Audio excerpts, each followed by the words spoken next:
"Get your ass away from that casket. You don't belong in that uniform." Officer Daniel Griggs's gun snapped up, the barrel locking onto Vanessa Holloway's chest as the folded American flag rested steady in her hands. His lip curled, contempt thick in his voice. "I don't care what costume you're wearing. Around here, I decide who deserves respect." Gasps cracked through the rows of mourners. Vanessa didn't flinch. Her polished metals caught the sunlight, her posture rigid, controlled. Every inch the officer he refused to see. He saw skin. He saw a target. He saw someone he thought he could humiliate. What he didn't see was the rank stitched into that quiet uniform, or the single call she could make that would end him forever. Before continuing, comment where in the world you are watching from, and make sure to subscribe because tomorrow's story is one you can't miss. The summer heat pressed down on the mourners gathered at Oakwood Cemetery as the honor guard raised their rifles for the final salute. 3 sharp cracks split the air, making several people flinch. The sound echoed off the surrounding oak trees before fading into a heavy silence. General Vanessa Holloway stood perfectly still, her dress uniform crisp despite the humidity. Sunlight caught the rows of medals on her chest, each one earned through years of dedicated service. Her hands gripped the precisely folded American flag, its triangular shape a sacred geometry of loss and honor. From her position near the casket, she could see every face in the crowd. Some wore grief openly, others maintained military bearing, but all eyes followed her movement. All except Officer Daniel Griggs, who stood at the edge of the police line with his lips pressed into a thin white line. His gaze burned with barely contained hostility as he watched a black woman command such respect and authority. Marjorie Holloway sat in the front row, her back straight despite the weight of her grief. Her hands were folded in her lap, steady and dignified, even as tears traced silent paths down her cheeks. The widow's strength seemed to magnify the significance of this moment. General Holloway took one measured step toward Marjorie, then another. The flag felt both light and impossibly heavy in her hands. Each step carried the weight of protocol, of duty, of a debt long overdue. "Hold it right there!" Griggs's voice cracked through the solemnity like a whip. He broke formation, shoving his way through the crowd with his baton extended. "Everyone back! Clear the area!" Mourners stumbled backward, confusion and alarm rippling through their ranks. The sacred atmosphere shattered as Griggs continued forcing people away from the casket. Sergeant Luis Navarro, a young veteran in dress uniform, stepped forward with his palms raised. "Officer, please," he said quietly, trying to de-escalate. "This is a military funeral. Let's show some respect." "Back off!" Griggs snarled, ramming his baton into Navarro's chest. The ceremonial program Navarro had been holding fluttered to the ground, landing in the freshly turned earth beside the grave. "There's a threat situation. Clear the area now!" General Holloway remained motionless, her military training taking over as she assessed the situation with combat-honed precision. Her eyes marked potential escape routes, tracked the positions of other officers, noted which mourners might need protection if things escalated further. Without any obvious movement, she shifted her stance to place herself between Marjorie and Griggs. The crowd's grief transformed into fear as people began to realize what was happening. Parents pulled children closer. Veterans exchanged knowing glances. Phones appeared, their cameras recording the unfolding scene. Vanessa kept her breathing steady and controlled. She could feel the terror radiating from the mourners behind her, could sense Marjorie's rigid posture in the chair at her side. The flag in her hands remained perfectly level, not a single fold disturbed. "I said, clear the area!" Griggs shouted again, his face reddening as his orders failed to produce the panic he seemed to want. His right hand dropped to his holster, fingers drumming against the leather. The crowd gasped and recoiled. More phones rose into the air, their lenses capturing every moment. The click of camera shutters provided a stark counterpoint to the rough sound of Griggs's breathing. Through it all, General Holloway maintained her bearing, decades of discipline holding her in place. Her mind cataloged details with tactical precision. Griggs's aggressive stance, the position of other officers who hadn't joined his charge, the growing number of witnesses with cameras, the trembling of Marjorie's shoulders as she fought to maintain her composure. The sacred space around Raymond Holloway's casket had become a battlefield of a different sort. The final tribute to a fallen soldier transformed into a tense standoff, with a decorated general at its center, still holding the flag that represented everything this moment was meant to honor. Phones continued recording as Griggs's fingers wrapped around his holster, the leather creaking audibly in the charged silence. The crowd's collective breath caught, creating a vacuum of sound broken only by the rustle of leaves overhead and the distant cry of a mourning dove. Metal glinted in the sunlight as Griggs yanked his service weapon free, leveling it directly at General Holloway's chest. The polished barrel caught the light like a cruel mirror, reflecting the horror unfolding around them. "Get on the ground!" Griggs bellowed, his finger hovering near the trigger. Marjorie Holloway's scream pierced the air, a sound of pure anguish that seemed to shatter the very foundation of the ceremony. The honor guard, caught mid-salute, froze in place like statues, their training warring with the surreal nightmare before them. Chaos erupted across the funeral gathering. Children burst into tears, clinging to their parents' legs. Elderly mourners stumbled backward, some nearly falling as they tried to retreat from the threat. Combat-hardened veterans moved with practiced precision, positioning themselves to shield civilians while maintaining sight lines on the armed officer. "Back up!" Griggs commanded, using his weapon to direct Vanessa away from the casket. She took measured steps backward, down the narrow aisle between rows of folding chairs, maintaining perfect posture even with a gun aimed at her heart. The carefully arranged seats now formed a channel that trapped her between Griggs and the gathered mourners. Deputy Harold Pruitt emerged from the police line, his taser raised with shaking hands. His eyes darted between Griggs and Vanessa, desperate for direction, but terrified of choosing wrong. "Should I? Do we need to?" he stammered, his uncertainty making him even more dangerous. "I am General Vanessa Holloway, United States Army." Vanessa's voice cut through the chaos with parade ground clarity. "I am the commanding officer at this ceremony. Lower your weapons immediately." Each word was precise, controlled, carrying the weight of decades of authority. Griggs took another aggressive step forward, closing the distance between them. "Show me some ID," he sneered, his weapon never wavering.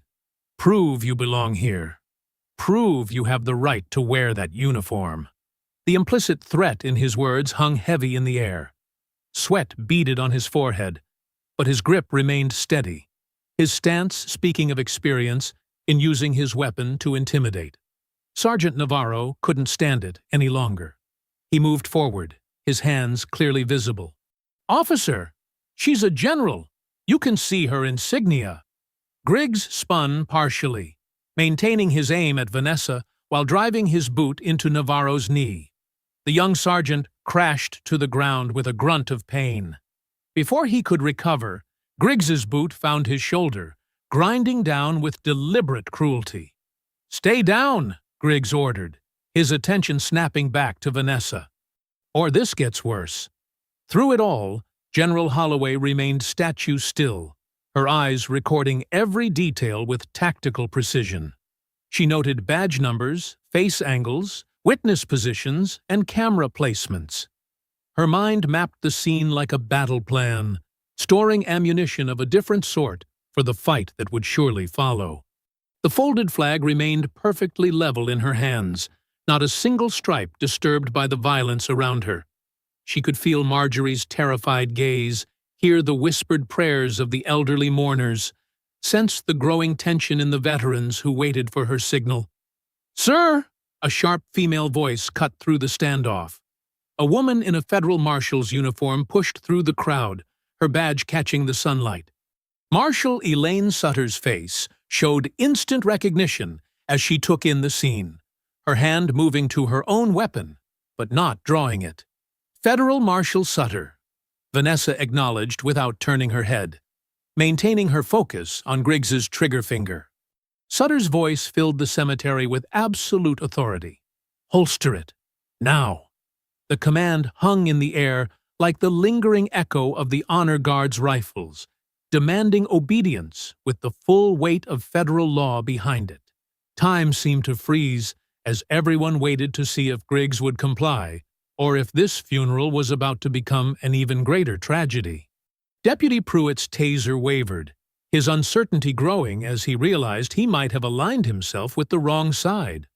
Navarro remained pinned beneath Griggs's boot, his jaw clenched against the pain, but his eyes fixed on General Holloway, ready to move the instant she gave the word. The gathered mourners held their collective breath, phones still recording, witnesses to a moment when a ceremony meant to honor sacrifice had become a testament to the very prejudice the deceased had fought against. The summer heat pressed down, making each second feel like an eternity as they waited to see if Griggs would stand down or if his finger would tighten on the trigger. The tension shattered as Griggs slowly lowered his weapon, his movements stiff with reluctance. Marshal Sutter stepped smoothly between him and General Holloway, her stance protective but professional. Around them, the funeral gathering dissolved into a wave of shaken whispers and stifled sobs. "Hand over your service weapon, Officer Griggs," Sutter commanded, her tone leaving no room for argument. She held out her hand expectantly. Griggs's lip curled into a sneer. "You don't have the authority to—" "Federal Marshal," Sutter cut him off, flashing her credentials. "I absolutely do have the authority. Your weapon. Now." The crowd watched in tense silence as Griggs unholstered his pistol, making a show of careful handling that couldn't quite hide his contempt. He placed it in Sutter's waiting hand with exaggerated care. The response was immediate and divided. Cheers erupted from one section of the gathering, while hard glares and muttered threats came from another. The invisible line splitting the cemetery seemed to mirror the town's deeper divisions. General Holloway turned her attention back to Marjorie, who swayed slightly on her feet. She steadied the widow with a gentle hand, her touch conveying strength and respect. "Mrs. Holloway," Vanessa said softly, "may I present this flag on behalf of a grateful nation, in recognition of your husband's faithful and dedicated service."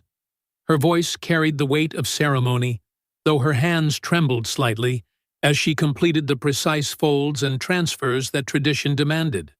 Marjorie accepted the flag, pressing it close to her heart. Tears streamed down her face, but she held her head high, refusing to let the ugly incident overshadow her husband's honor. Vanessa stepped back and delivered a crisp salute to Raymond's casket, holding it with parade ground precision. The remaining honor guard followed suit, their synchronized movements restoring a measure of dignity to the proceedings. As the service concluded, reporters materialized like vultures, cameras flashing and microphones thrust forward. Chief Wallace Keene arrived, his face arranged in a mask of official concern. "This unfortunate incident will be thoroughly investigated," Keene announced to the press, his voice dripping with rehearsed sincerity. "Officer Griggs is suspended pending review of all relevant facts." Behind the cameras, Keene placed a reassuring hand on Griggs's shoulder, exchanging a look that spoke volumes about the true nature of the investigation to come. Later, in the quiet of Marjorie's living room, Vanessa sat across from the widow, both women's faces lined with exhaustion. The late afternoon sun cast long shadows through lace curtains as Marjorie pulled out a worn manila folder. "They never wanted to give him his due," Marjorie said, her voice thick with decades of frustration. "This so-called disciplinary record followed him everywhere." She pushed the folder across the coffee table.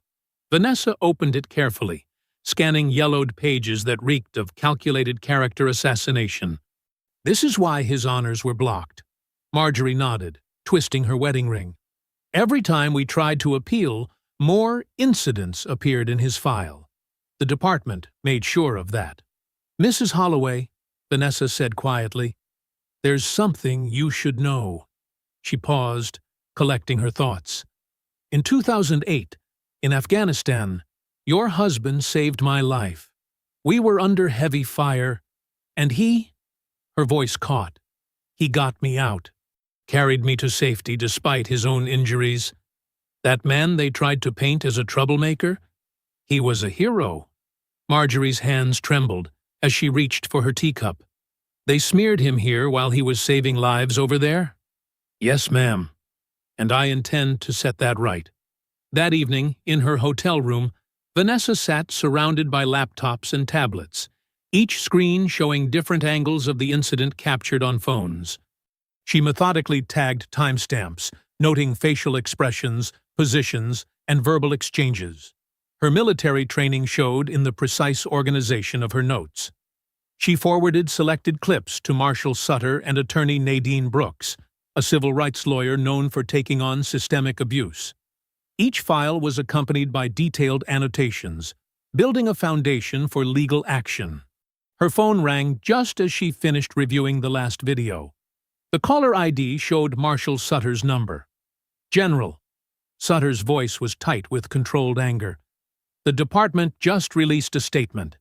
They're calling it a miscommunication during a high-stress situation." Vanessa's jaw clenched.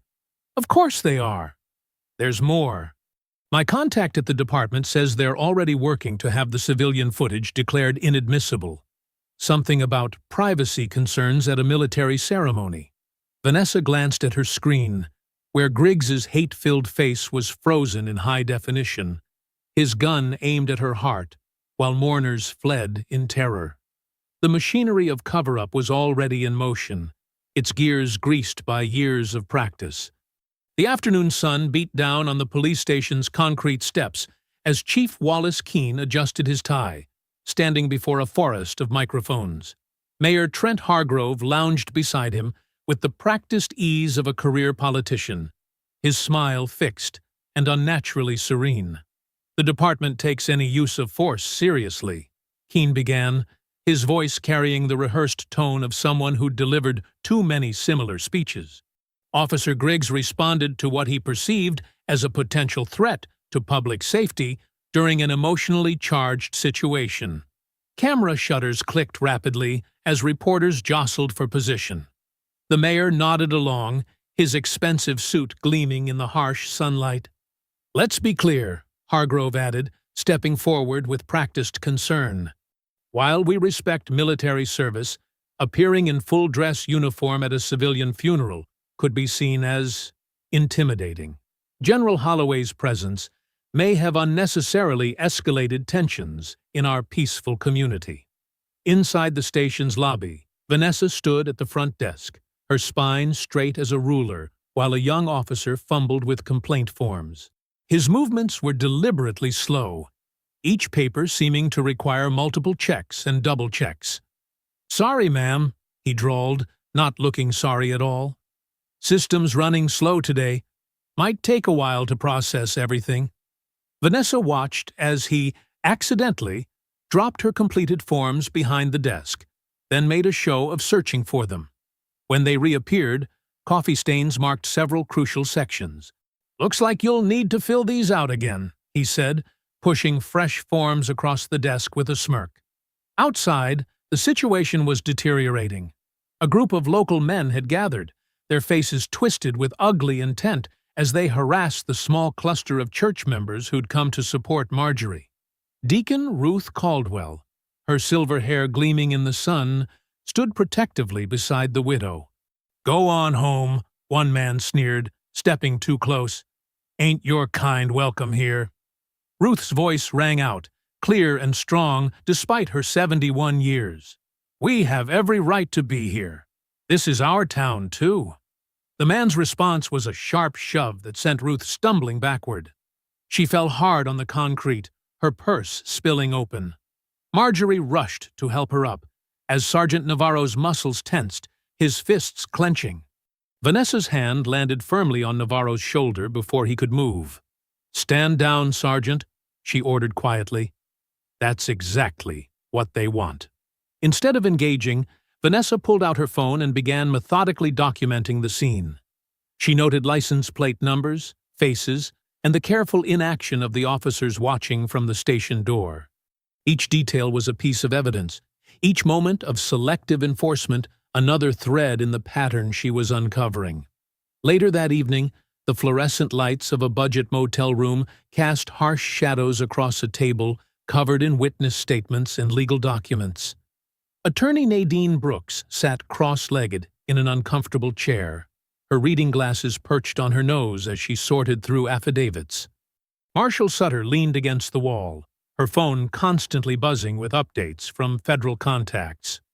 "Look at this," Brooks said, pulling out a yellowed incident report. "The original complaint against Raymond Holloway, filed in 1975. Officer James Griggs was the reporting officer." "Daniel Griggs' father?" Vanessa asked, though she already knew the answer. "The same," Brooks confirmed, spreading out more papers. "And here's the pattern. Every time Raymond was up for promotion or recognition, another complaint would appear. Always from the same department, always with the same vague language about aggressive behavior and failure to comply." Sutter pushed off from the wall, her expression grim. "They're still using the same playbook. Did you see how they tried to paint you as the aggressor today?" Vanessa nodded, her fingers tracing the edge of Raymond's service photo. "But they made a crucial mistake. This wasn't just any funeral. It was a military ceremony. Federal jurisdiction applies." Brooks straightened, suddenly alert. "The Honor and Respect Act of 2016. Any interference with a military funeral service is automatically a federal offense," Sutter finished, already reaching for her phone. "Give me an hour to contact the right people. If we file charges tonight—" The room hummed with purpose as they gathered their evidence. Vanessa organized witness statements while Brooks drafted preliminary motions. Sutter paced by the window, having intense conversations with federal prosecutors. Outside, crickets chirped in the humid southern night. Car headlights occasionally swept across the motel's parking lot, reminding them that in a small town, every movement was watched. But tonight, that worked in their favor. Too many people had seen what happened at the funeral. Too many phones had recorded the truth.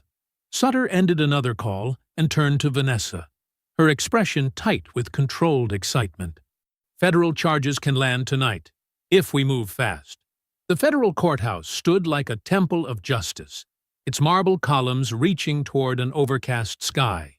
Inside courtroom 3, the air crackled with tension as Officer Daniel Griggs stood in handcuffs, his police uniform replaced by an ill-fitting suit that couldn't hide his restless anger.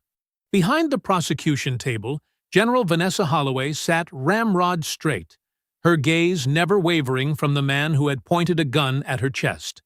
Attorney Nadine Brooks moved with practiced precision, her heels clicking against the polished floor as she approached the evidence table. "Your Honor, the people submit Exhibit A." She held up a phone, its screen connected to the courtroom's display system. Multiple angles of the incident, captured by witnesses. The footage played in stark clarity. Griggs's voice boomed through the speakers. "Get back! Armed suspect!" The video showed him breaking formation, shoving mourners aside, drawing his weapon while Vanessa stood motionless, the folded flag still in her hands. "Note the timestamp," Brooks continued, freezing the frame.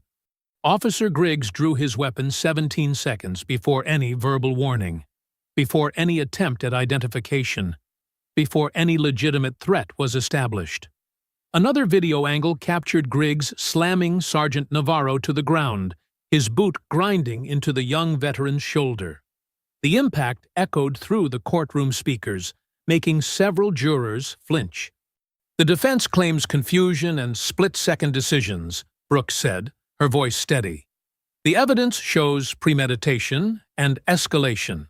Griggs's attorney, a sharp-featured man named Harrison, stood to object. "Your Honor, My client was responding to a potentially volatile situation. General Holloway's presence in full military dress could be interpreted as an aggressive display of force. Marshal Sutter took the stand next, her federal badge gleaming under the fluorescent lights. I was present in an official capacity, she testified.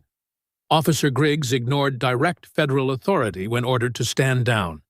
He maintained his weapon stance despite clear identification of General Holloway's rank and purpose.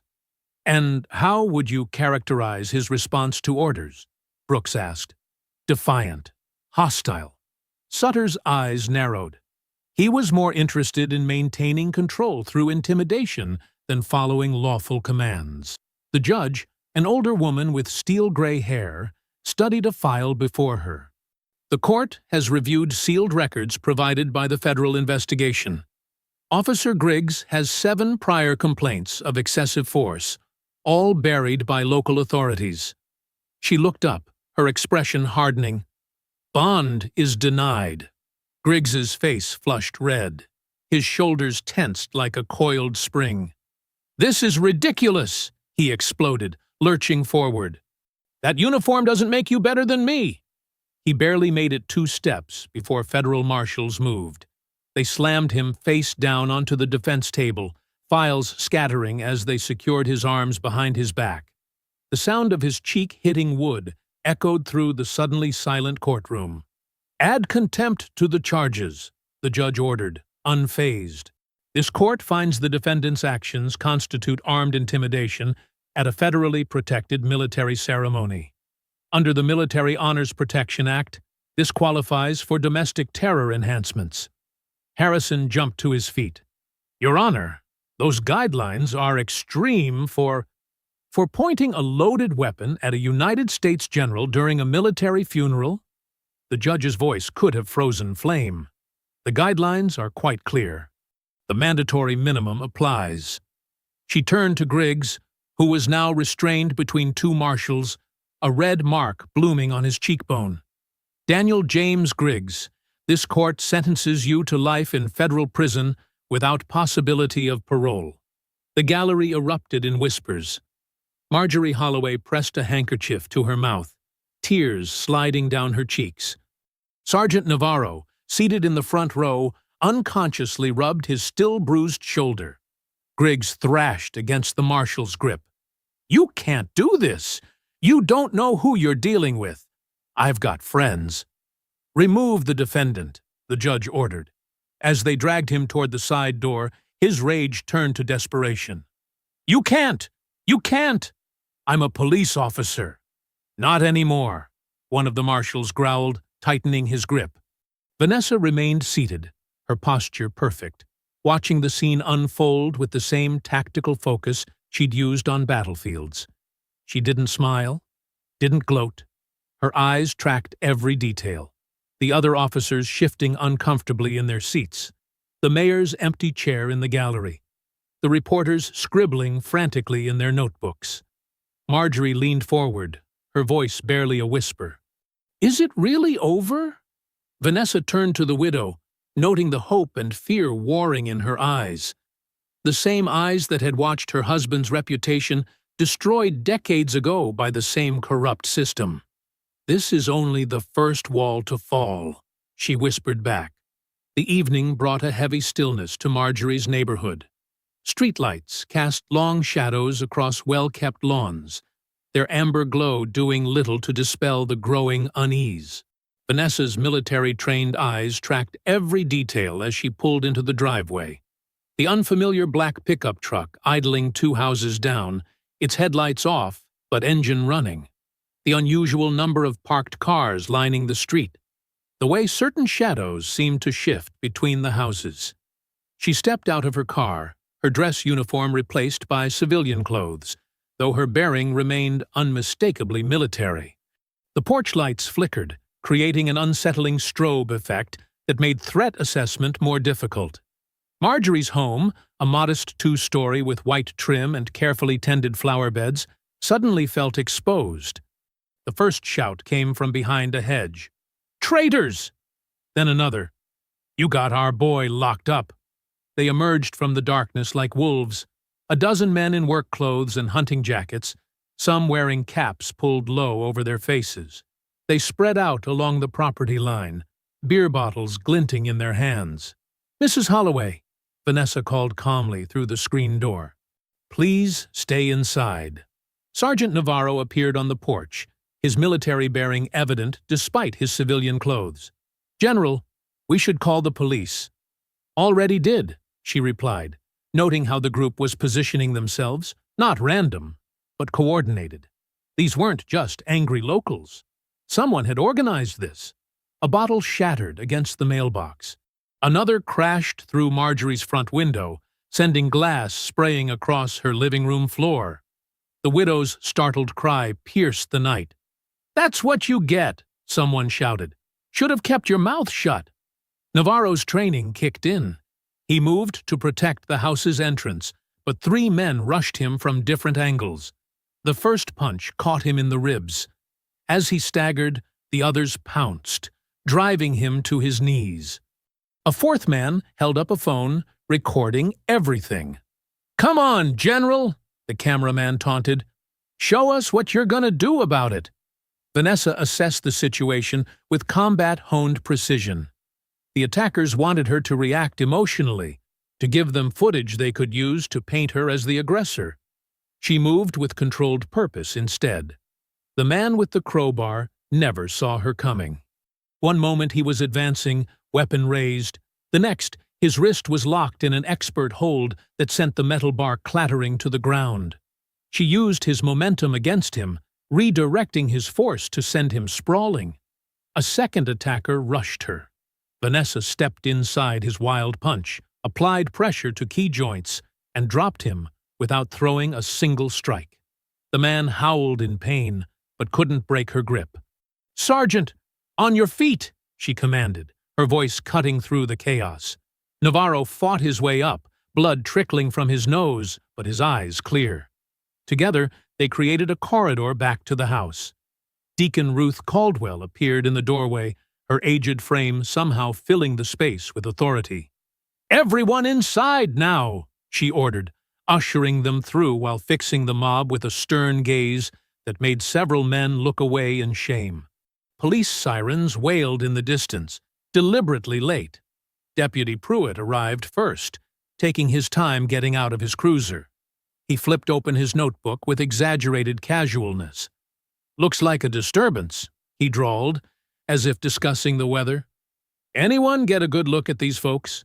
Vanessa pointed to the fallen crowbar, now tagged with evidence markers. "That has fingerprints." The security camera caught clear faces. Several witnesses can identify.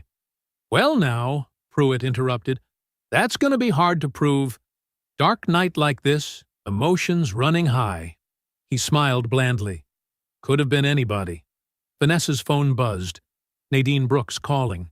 She stepped aside to answer, while watching Pruitt pretend to investigate. "They're moving fast," Nadine reported. "Griggs's lawyer is filing an appeal claiming prejudicial treatment. 2 witnesses have already called saying they're getting pressure to change their statements. Someone's coordinating this." Through the crowd of milling officers, Vanessa spotted Chief Keene's distinctive patrol car parked at the end of the block. It had been there before the attack, she realized. Watching. Waiting. Not preventing. "We need more," she told Nadine. "Hard evidence linking Hargrove, Keene, and the department. Something they can't bury." "I'm already working on warrants," Nadine replied. "But be careful. They're getting desperate."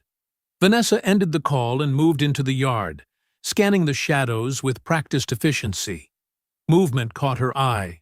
A small red dot appearing on the fence, tracking slowly across the white paint, like a hunter's sight.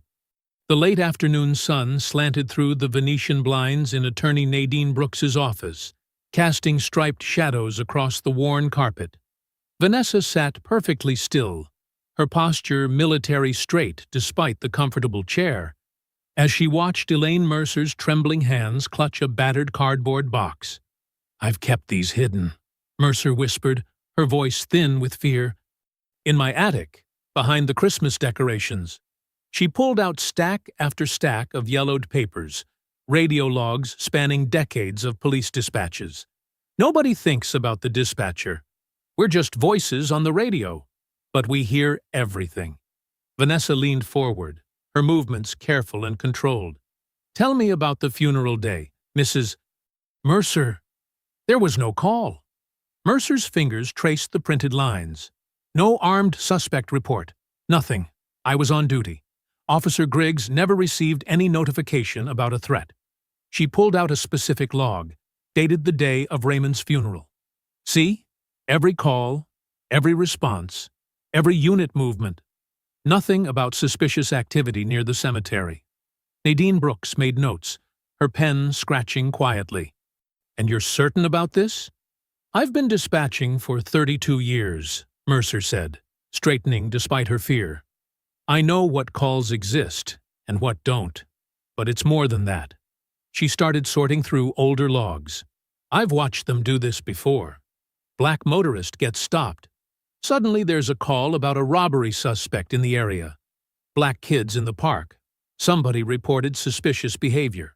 The calls appear after the fact, justify what's already been done. Vanessa stood, moving to check the parking lot through the blinds. Her combat instincts kicked in, monitoring exits, identifying vehicles, noting vantage points. Your phone, Mrs. Mercer. The dispatcher handed over her cell phone.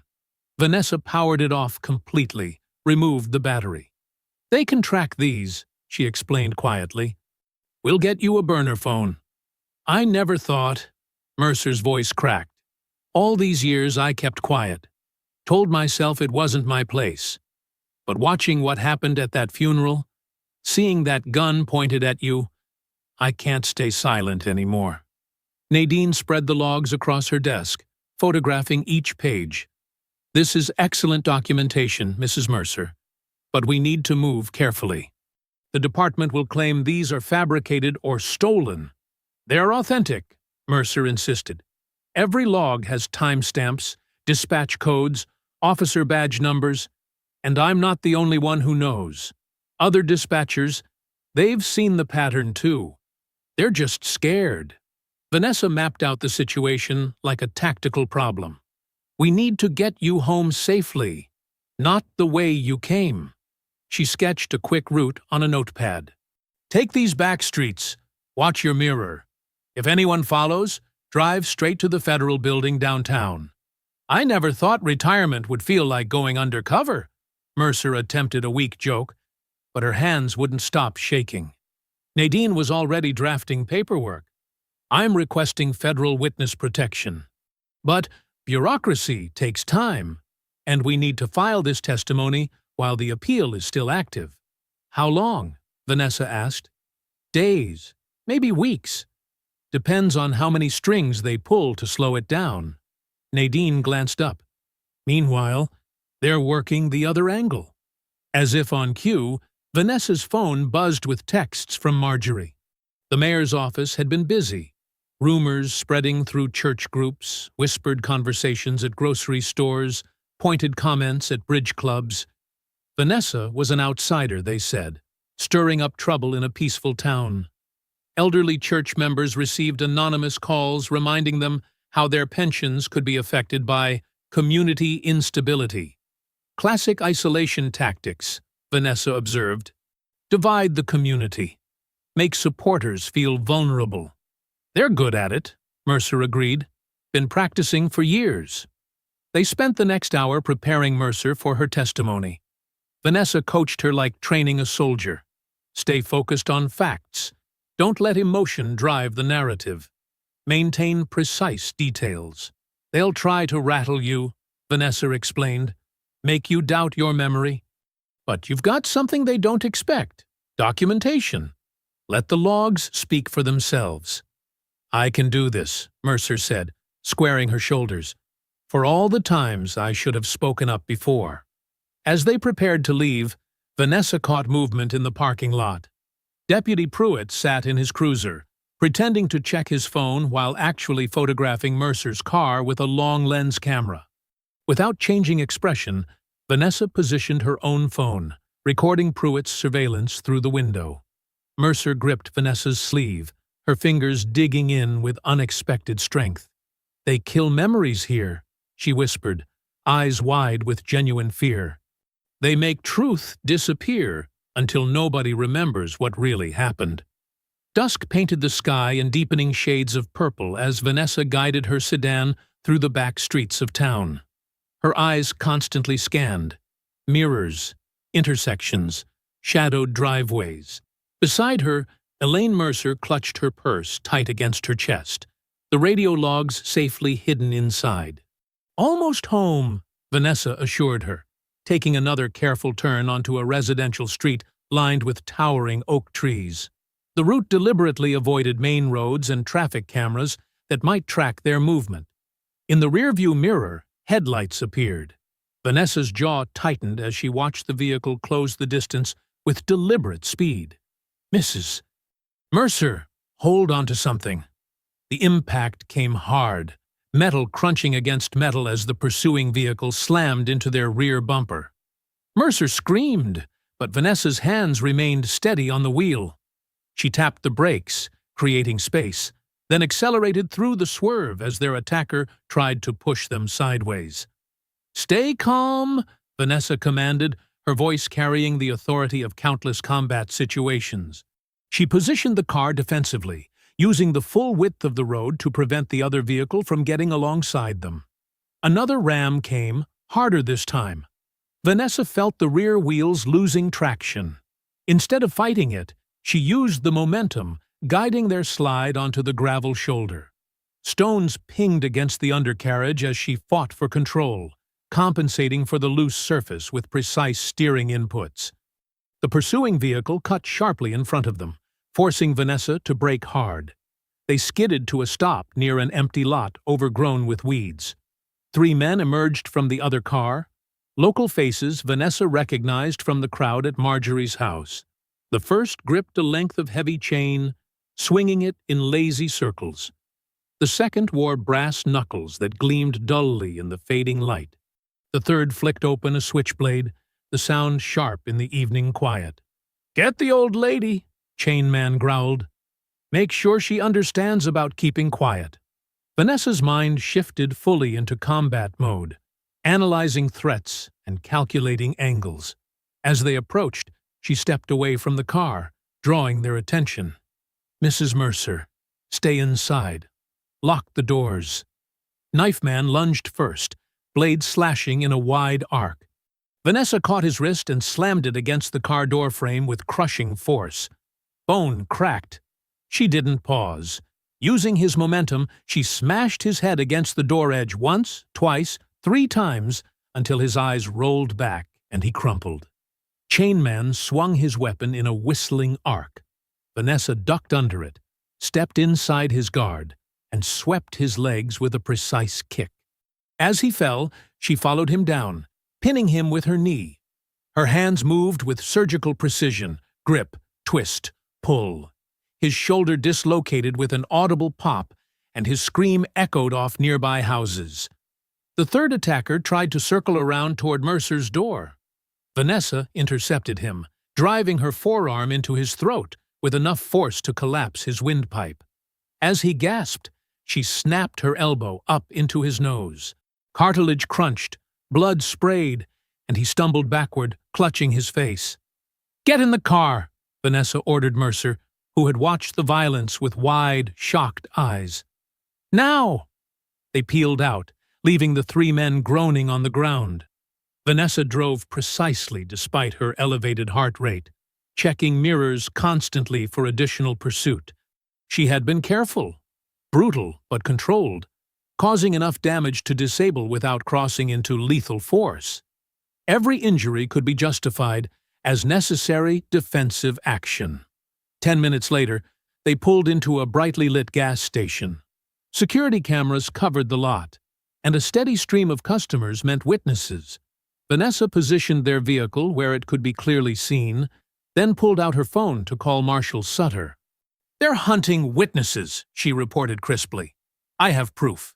She glanced at Mercer, who had finally stopped shaking. 3 attackers, all previously seen at the demonstration outside Marjorie's house. They specifically targeted Mrs. Mercer. I defended with appropriate force and can provide detailed descriptions. While waiting for Sutter's response, Vanessa examined Mercer for any injuries. The dispatcher managed a weak smile. 32 years answering emergency calls, she said. Never thought I'd be making one. You did well, Vanessa assured her. Stayed calm, followed instructions. She checked the radio logs in Mercer's purse. Still intact, still safely hidden. They're escalating because they're desperate. These logs terrify them. Blue and red lights appeared in the distance. Sutter had called in local deputies to document the scene. Vanessa's lip curled slightly. She wondered how the report would read, how they would try to twist self-defense into aggression. But she had followed her training perfectly. Every move had been measured, necessary, and witnessed. Mercer touched her arm. Thank you, she whispered, for protecting me. Vanessa nodded once, her posture military straight as she watched the patrol cars approach. That's what soldiers do, Mrs. Mercer. We protect people who stand up for the truth. Mercer huddled in a vinyl chair inside the makeshift safe room at the federal building, her fingers trembling as she clutched a paper cup of cold coffee. The fluorescent lights cast harsh shadows across her face, deepening the worry lines around her eyes. Vanessa stood by the window, her phone held close as she studied the photos she'd captured earlier. Deputy Pruitt's furtive surveillance, the distinct license plate of the vehicle that had attacked them. I've seen that truck before, Mercer whispered, her voice thin with exhaustion. Parked behind the station some nights when I worked late shifts. Vanessa nodded, cataloging the detail with military precision. She'd spent hours documenting every angle, every connection, building a web of evidence that couldn't be easily dismissed.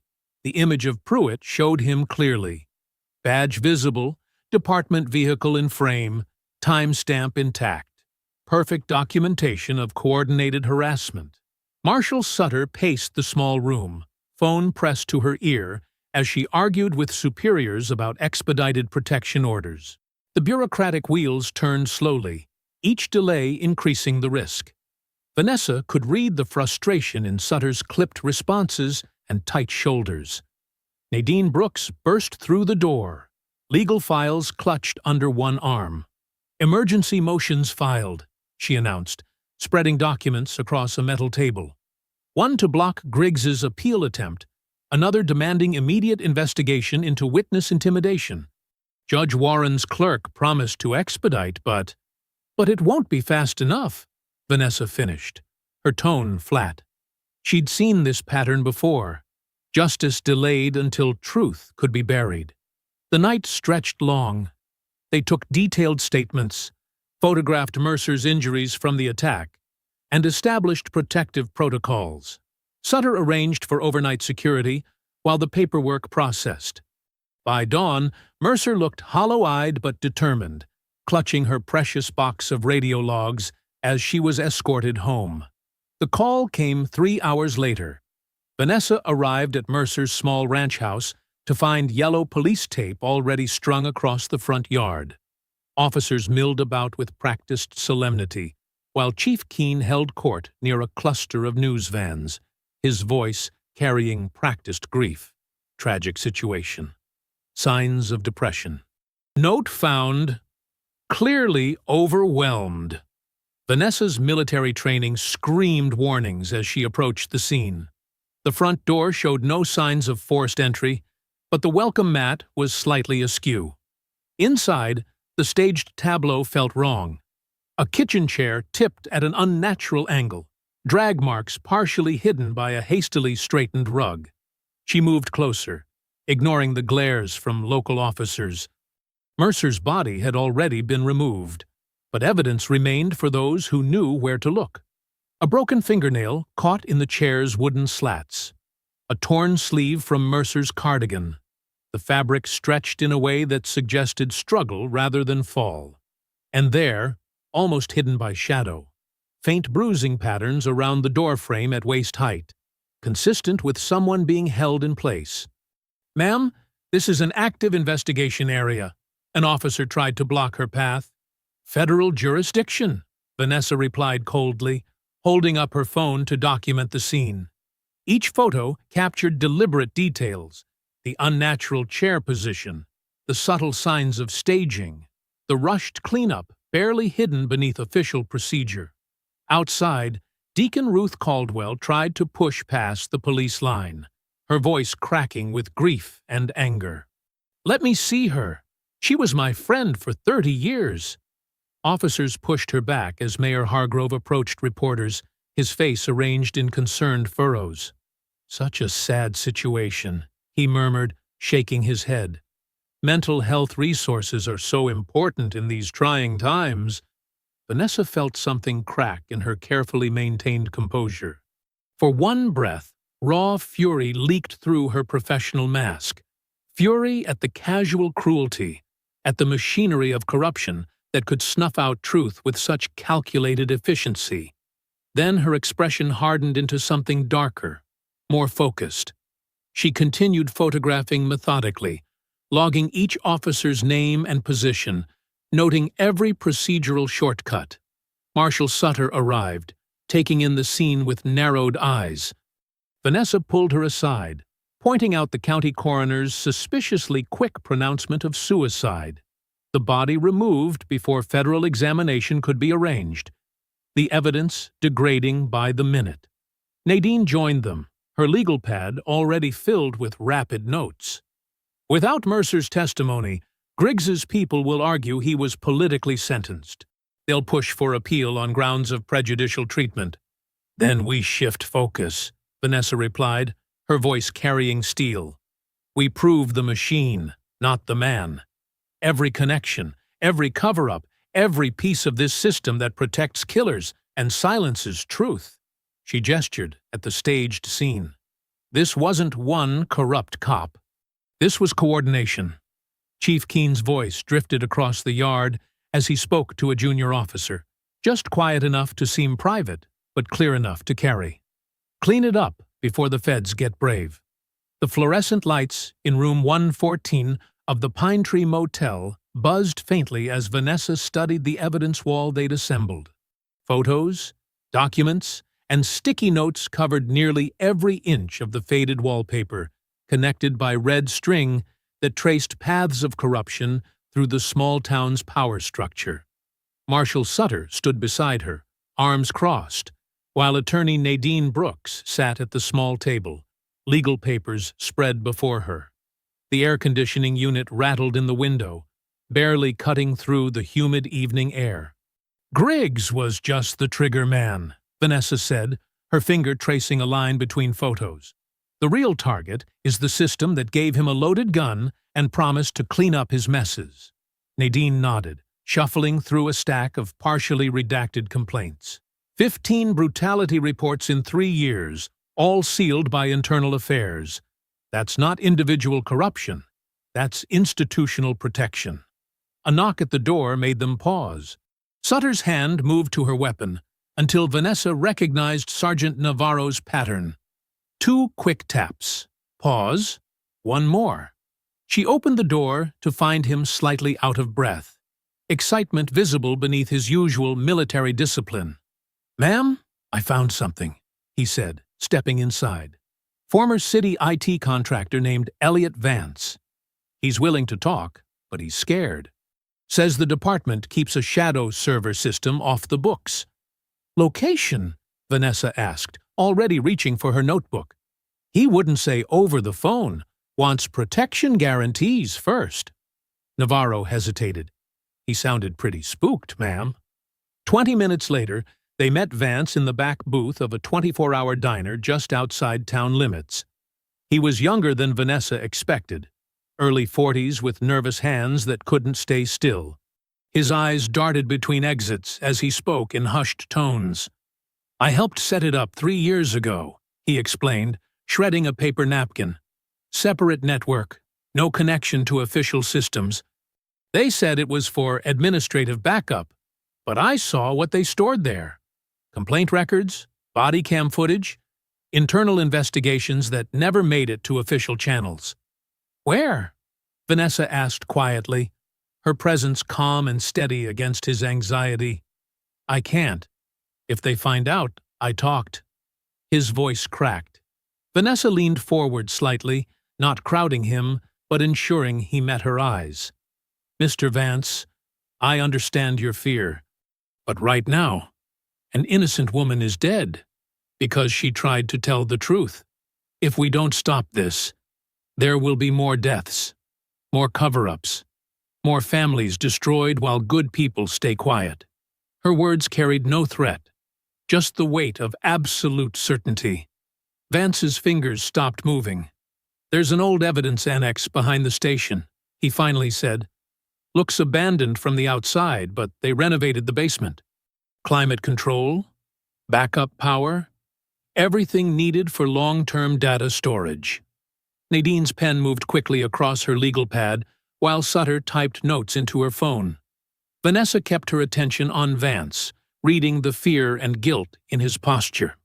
I'll need you to document everything you know about the system, she said.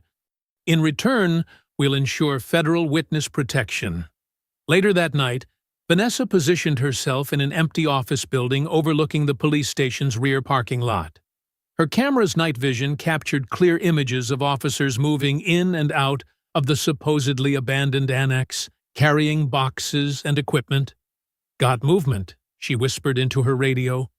Sutter and Navarro were stationed in vehicles nearby, documenting from different angles. Through her camera's lens, she watched Chief Keene arrive in an unmarked car, checking surroundings before unlocking the annex door. Deputy Pruitt followed minutes later, emerging with what looked like external hard drives. Follow Pruitt, she instructed Navarro. Carefully. The next hour revealed a pattern. Pruitt making multiple trips between the annex and Mayor Hargrove's parked car 3 blocks away. Each time, hard drives went in, but nothing came out. They're copying files before destroying originals, Nadine said through the radio. Classic obstruction pattern. We have it all documented, Vanessa confirmed, reviewing the footage. Multiple officers, department leadership, elected officials, conspiracy to obstruct justice and destroy evidence in a federal civil rights investigation. Sutter's voice crackled over the radio. Judge Warren is standing by. One more solid link and we can get emergency warrants for immediate seizure. As if on cue, Pruitt appeared again, this time carrying a laptop clearly marked with police department inventory tags. The camera caught perfect frames of him transferring it to Hargrove's vehicle. There's our probable cause, Nadine said. Sending the warrant request now. Vanessa continued filming as Pruitt returned to the annex.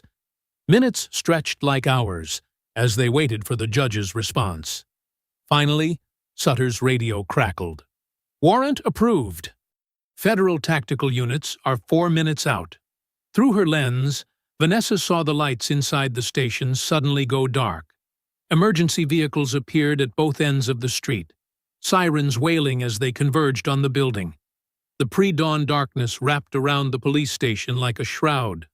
Vanessa stood beside a federal surveillance van, her shoulders straight and her breathing steady as she watched tactical teams take position.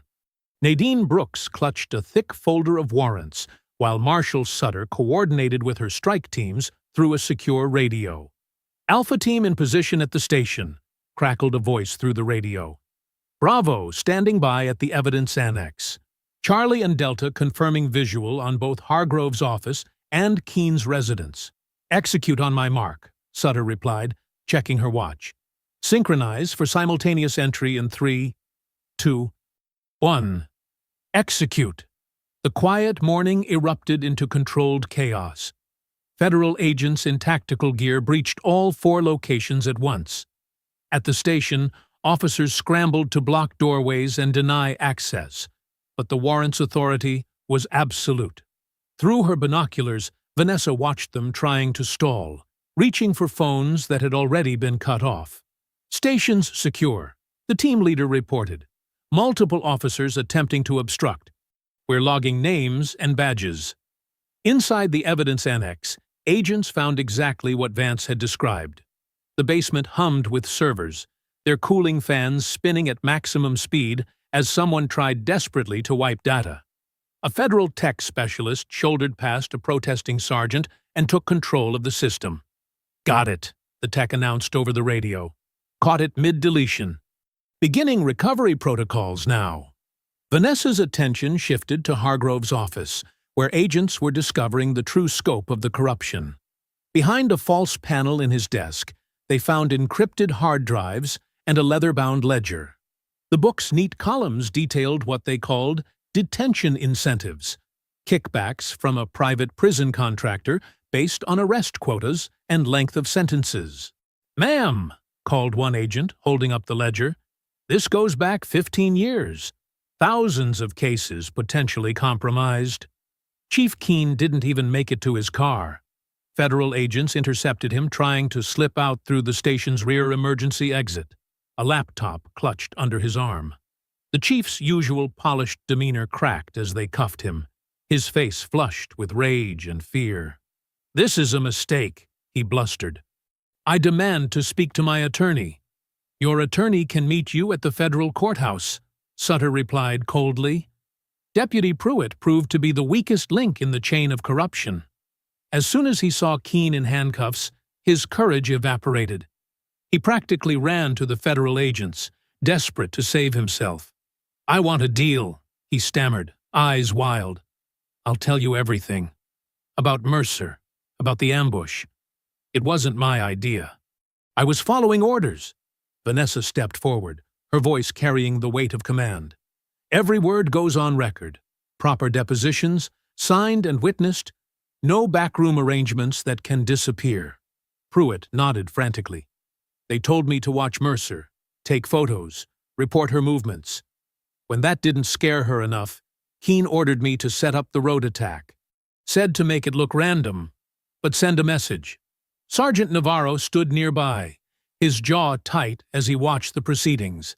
The bruises from his own encounter with the department's violence were still visible, but there was satisfaction in his eyes as he watched the corrupt officers being led away in handcuffs. The sun began to rise over the small town as federal agents continued their methodical sweep. Evidence bags filled with documents and devices. Officers who had lorded their power over the community just yesterday now sat subdued in custody, their badges and weapons confiscated. In Keene's office, agents discovered a hidden safe containing decades of buried complaint files. Each manila folder represented a life damaged or destroyed by systemic abuse. Raymond Holloway's falsified disciplinary record was just one among hundreds. The tech team working on the shadow server called Sutter over. "Ma'am, we've recovered about 60% of the deleted data so far. It's worse than we thought. They kept detailed records of every cover-up, probably as insurance against each other." Vanessa watched the scene with the same tactical focus she'd used on military operations. Every piece of evidence was a position secured. Every confession, another strategic objective achieved. The machine that had protected Griggs and countless others was being dismantled, gear by gear.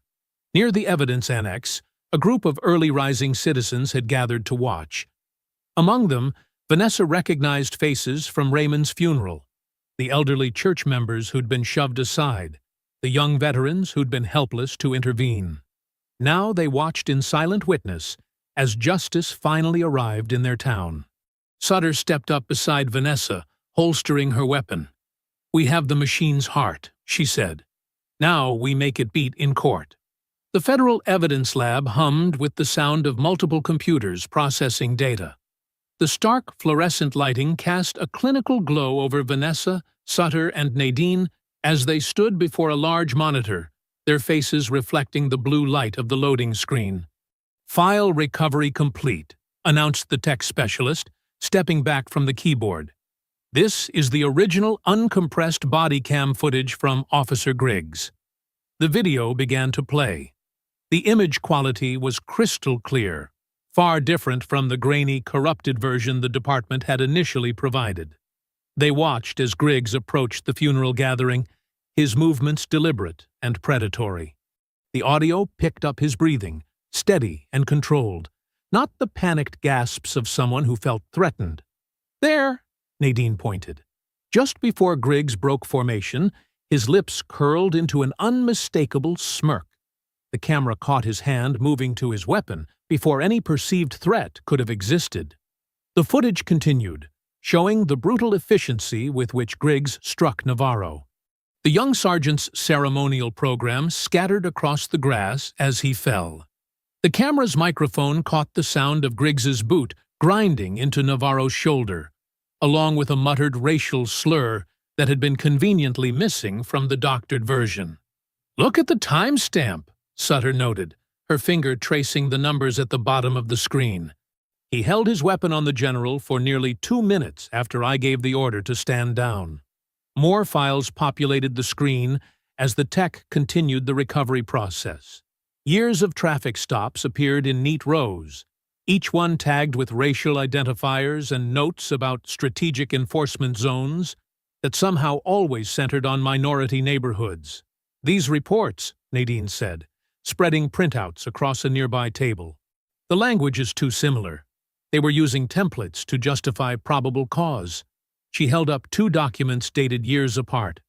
Same paragraph, word for word, just different names. A series of emails between Chief Keene and Mayor Hargrove filled the next screen. The messages were casual, almost cheerful, as they discussed keeping the numbers up and meeting quotas. One particularly damning exchange detailed their system for selecting which complaints to bury and which officers to protect. The financial analyst assigned to the case called them over to another workstation. "We've traced the kickback scheme," she explained, pulling up spreadsheets and bank records. "They laundered it through a nonprofit called Community Safety Partners, monthly deposits coinciding with prisoner transfers to private facilities." Nadine began organizing the evidence into categories, her legal mind already crafting the framework for multiple indictments. Obstruction of justice, conspiracy against rights, witness intimidation. She paused, looking at a particularly detailed financial record. And wire fraud. Federal charges. All of them. Vanessa studied the crime scene photos from Mercer's house, her military training catching details others might miss. The angle of the chair, the pattern of bruises, the torn sleeve, all inconsistent with suicide. She placed Pruitt's sworn confession beside the photos. "He gave us everything," Sutter confirmed. "Names, dates, locations, who ordered what, who covered which tracks." A secretary interrupted them with a message. Hargrove's attorney was offering a deal. The mayor would plead to lesser charges in exchange for limiting the scope of the investigation. Nadine didn't even look up from her work as she refused. "They don't get to bargain their way out of this one," she said firmly. "Not after Mercer." Vanessa gathered the most crucial documents, the ones that would finally clear Raymond's name.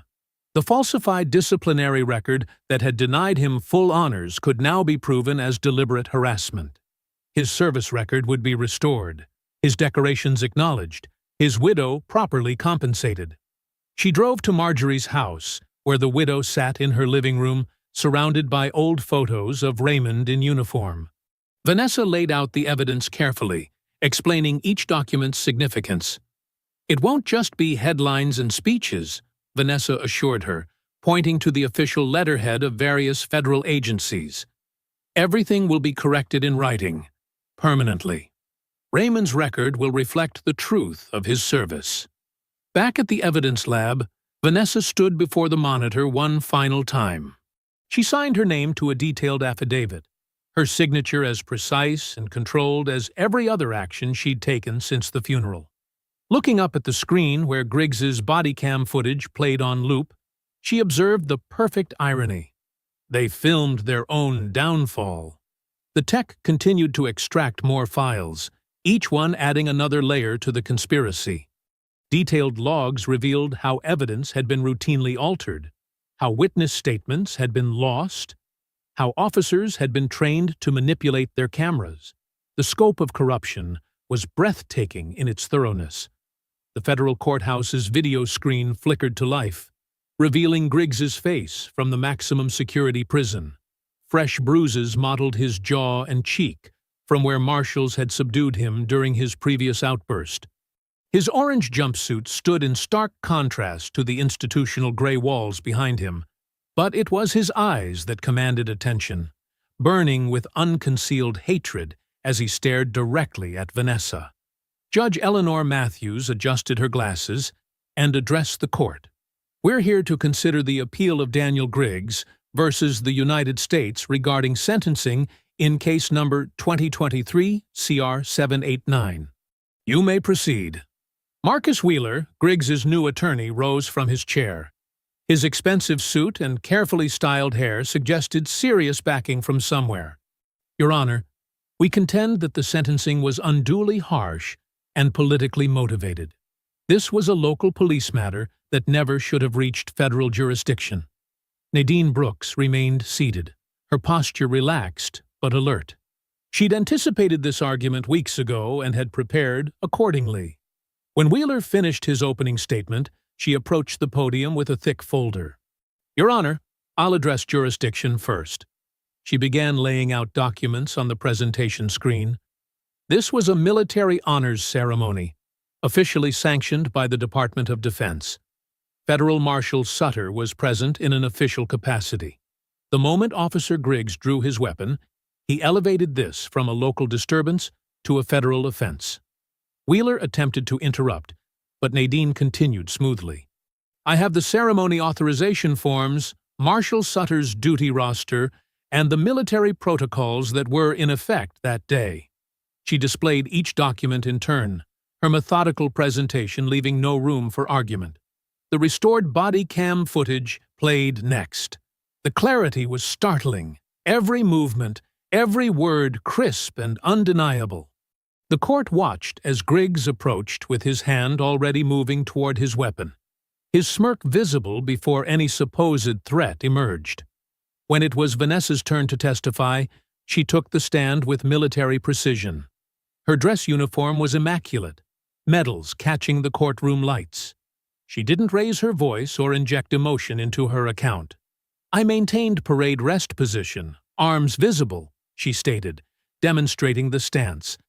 "When Officer Griggs issued his first command, I verbally identified myself as a general officer of the United States Army.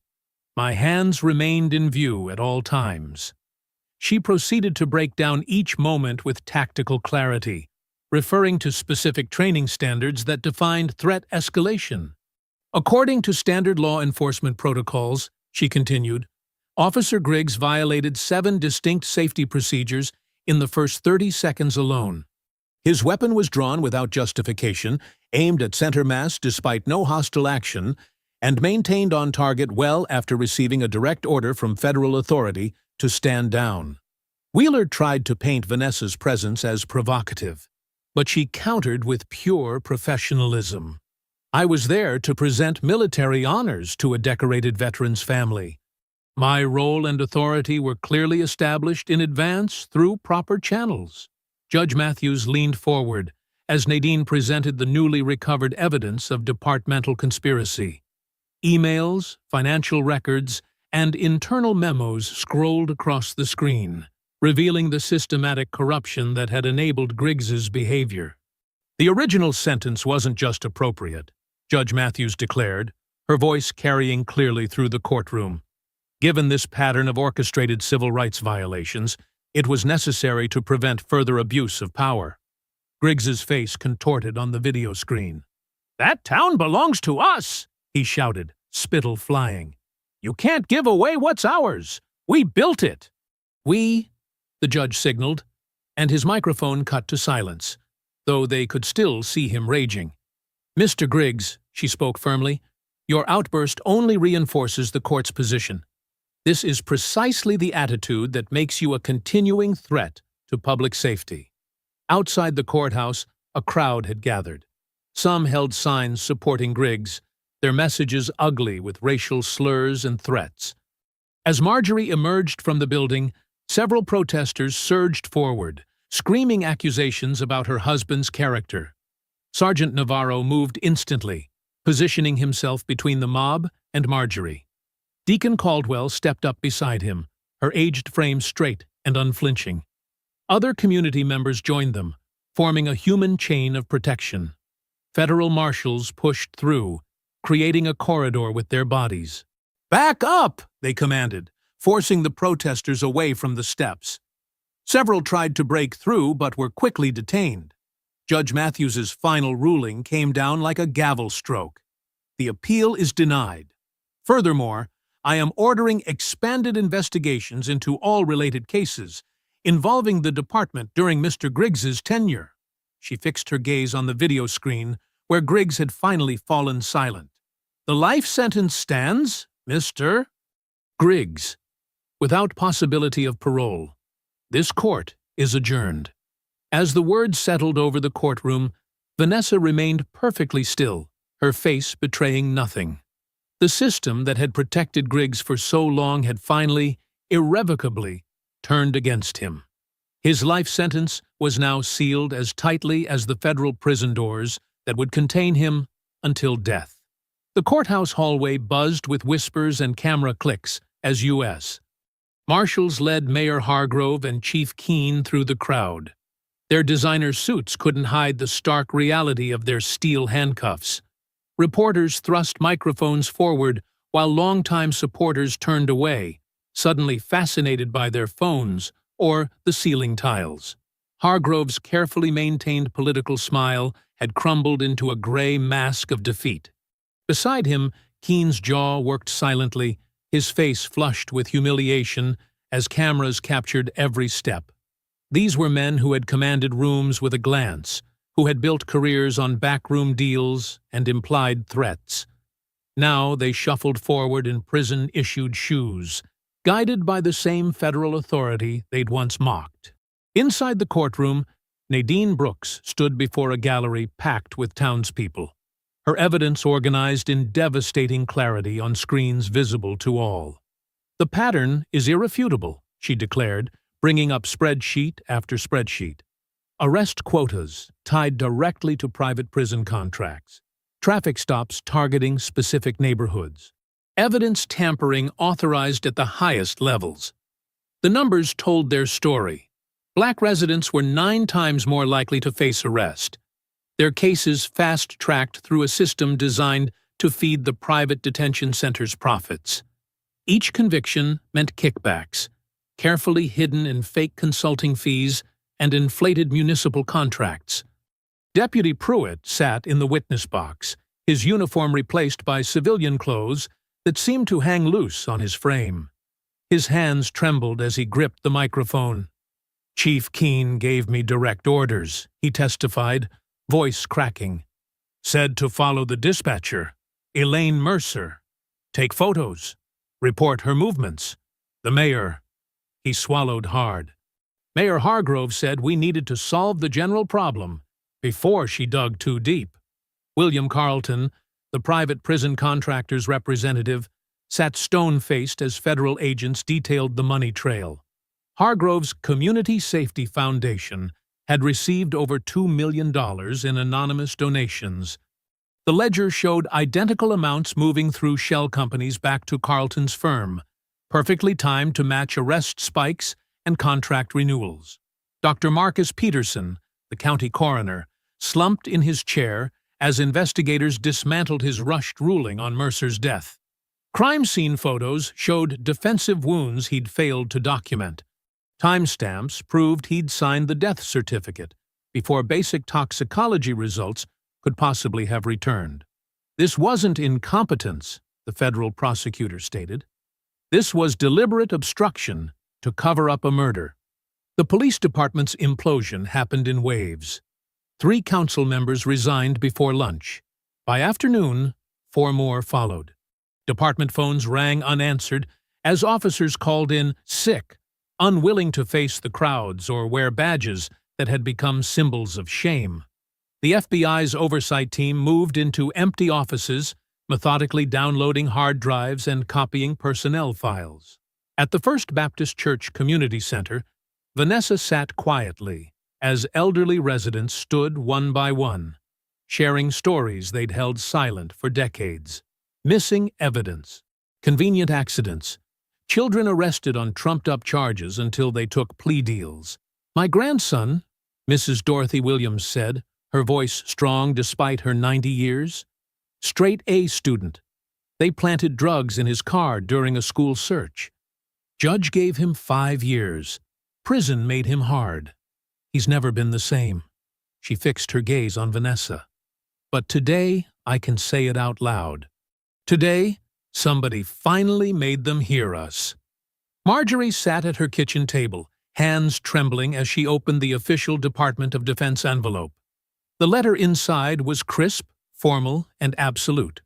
Upon review of complete evidence, the record of Sergeant First Class Raymond Holloway is hereby amended to remove all disciplinary citations previously entered. His Silver Star Commendation, temporarily suspended, is restored with full honors. The final sentencing hearing drew an overflow crowd. Keene stood first, shoulders hunched as the judge read his fate. 20 years federal time for conspiracy, civil rights violations, and accessory to witness tampering. His lawyers' attempts to cite his decades of service backfired. Each year in power only proved how long the corruption had festered. Hargrove rose next, his expensive legal team having failed to shield him from the evidence.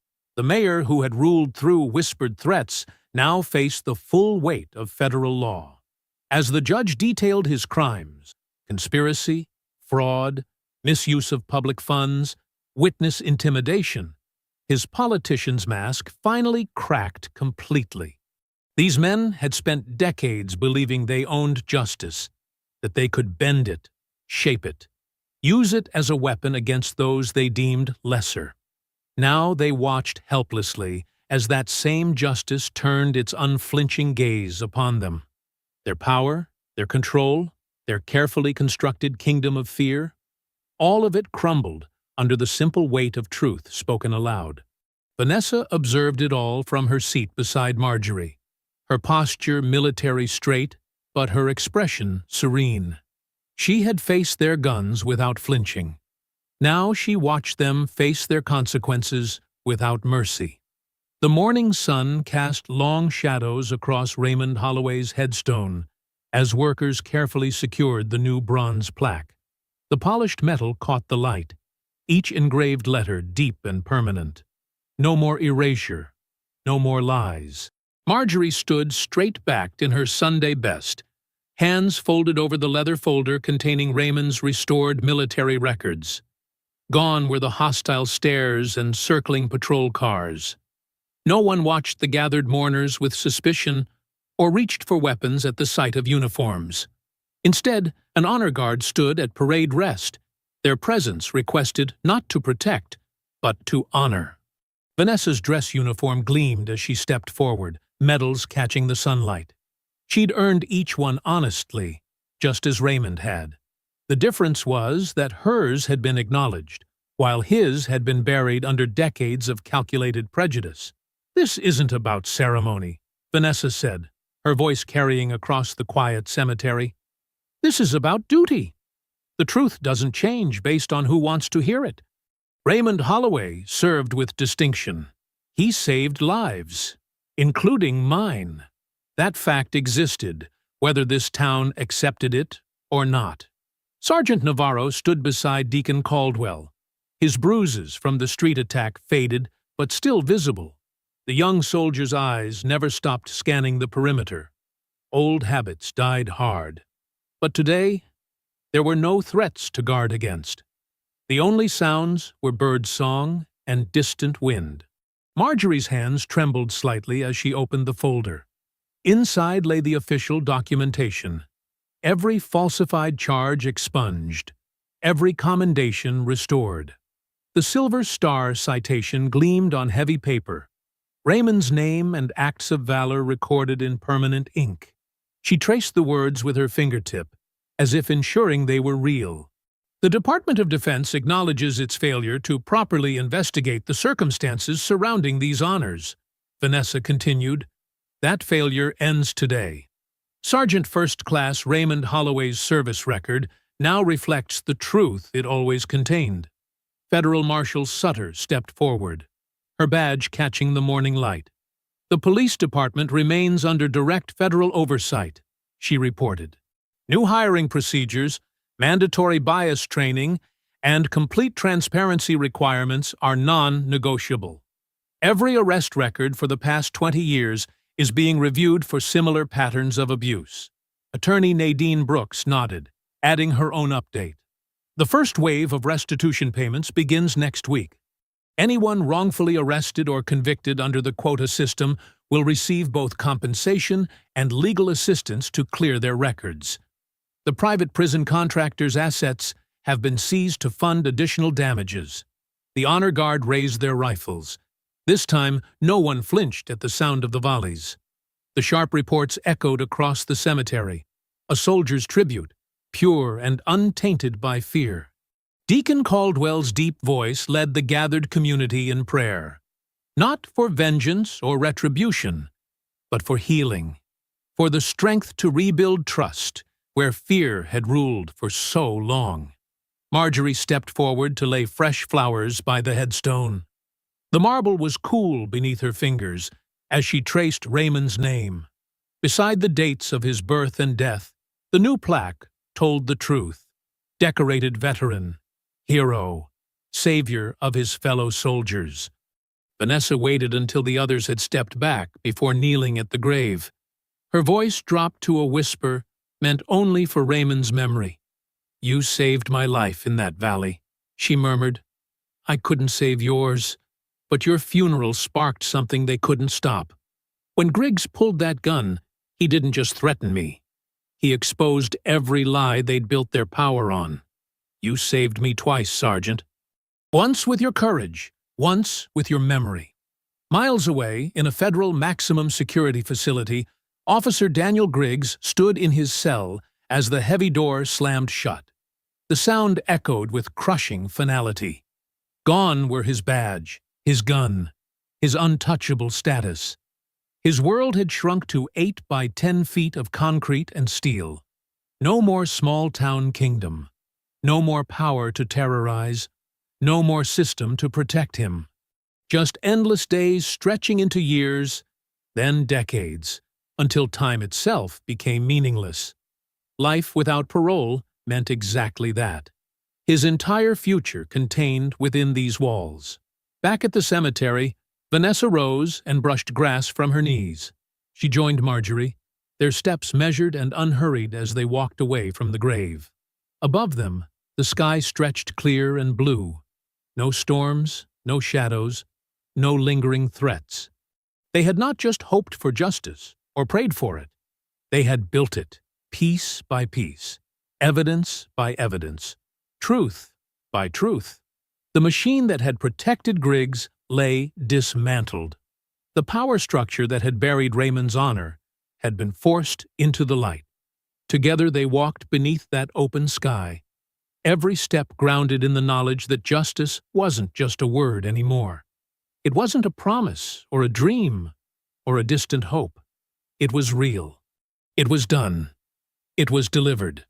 If you enjoyed the story, leave a like to support my channel and subscribe so that you do not miss out on the next one. On the screen, I have picked 2 special stories just for you. Have a wonderful day.